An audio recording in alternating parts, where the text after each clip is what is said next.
18वीं लोकसभा का सत्र जारी है और इस सत्र में स्पीकर का चुनाव होना है और स्पीकर पद के लिए एनडीए और इंडिया में खींचतान जारी है। दरअसल स्पीकर पद तो विपक्ष के लिए स्वीकार है, लेकिन विपक्ष अपने लिए डिप्टी स्पीकर का पद मांग रही है।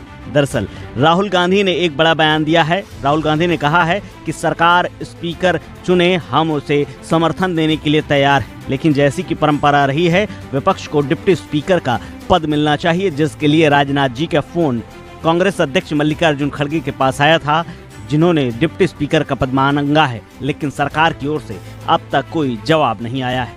अखबार में लिखा है कि प्रधानमंत्री ने कहा है कि ऑपोजिशन को कंस्ट्रक्टिवली सरकार के साथ कोऑपरेट करना चाहिए।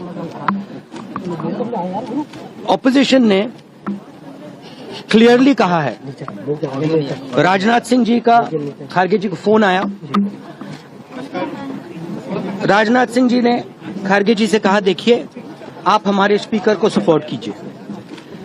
ऑपोजिशन, पूरी ऑपोजिशन ने कहा है, हमने सबसे बात की है, पूरे ऑपोजिशन ने कहा है कि हम स्पीकर को सपोर्ट करेंगे, मगर कन्वेंशन ये है कि डेप्यूटी स्पीकर ऑपोजिशन को मिलना चाहिए।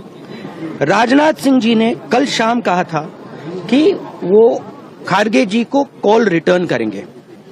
अभी तक राजनाथ सिंह जी ने खड़गे जी का कॉल रिटर्न नहीं किया है। तो मोदी जी कह रहे हैं कंस्ट्रक्टिव कोऑपरेशन हो, और फिर हमारे नेता को इंसल्ट करा जा रहा है। तो नियत साफ नहीं है। नरेंद्र मोदी जी कोई कंस्ट्रक्टिव कोऑपरेशन नहीं चाहते हैं, क्योंकि कन्वेंशन है कि डेप्यूटी स्पीकर ऑपोजिशन का होना चाहिए, और हमने कहा है, पूरे ऑपोजिशन ने कहा है कि अगर कन्वेंशन फॉलो किया जाएगा तो पूरा समर्थन स्पीकर के इलेक्शन में हम देंगे। इंडिया गठबंधन की तरफ से डिप्टी स्पीकर की मांग की गई थी, लेकिन एनडीए इस पर अभी पूरी तरह से असहमत नजर आ रहा है। अगर ऐसा होता है तो संसद के इतिहास में ये 7 दशक पुरानी परंपरा टूट जाएगी, क्योंकि लोकसभा स्पीकर बनने के लिए अब तक अध्यक्ष को सर्वसम्मति से ही चुना जाता रहा है। वहीं समाजवादी पार्टी अध्यक्ष अखिलेश यादव ने भी राहुल गांधी की बात को दोहराया है और कहा है कि विपक्ष को डिप्टी स्पीकर का पद मिलना ही चाहिए, यही हमारी मांग है। अब ये सब सामने आ जाएंगी, सब चीजें सामने आ जाएंगी, सब सामने आ रही है अभी चीजें, अभी सब सामने आ रही चीजें। जो विपक्ष की मांग यही थी कि उपाध्यक्ष विपक्ष का हो, तो अभी ऐसे में राजनाथ सिंह जी ने कुछ बात की है। जो हमारी राय पार्टी की है वो है कि उपाध्यक्ष विपक्ष का हो, और बाकी बातें अभी सब सामने आ जाएंगी। तो आप लोग सपोर्ट करेंगे नहीं करेंगे? अभी सामने आपको दिखाई देगा, इसी सीढ़ियों के बाद सदन है।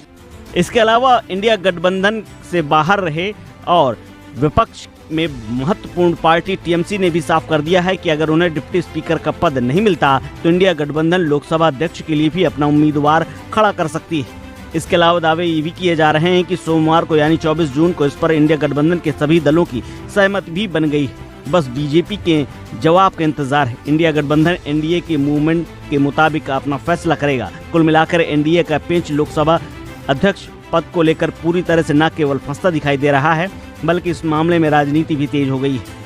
अब कुछ घंटों बाद साफ हो जाएगा कि आने वाले 5 साल तक लोकसभा का स्पीकर कौन रहता है और डिप्टी स्पीकर का पद विपक्ष को मिलता है या फिर नहीं, या फिर 7 दशक पुरानी परंपरा टूट जाएगी और दोनों तरफ के पक्ष अपने अपने स्पीकर के लिए लड़ाई लड़ेंगे और वोटिंग होगी। इस खबर में फिलहाल इतना ही। अपडेट्स के लिए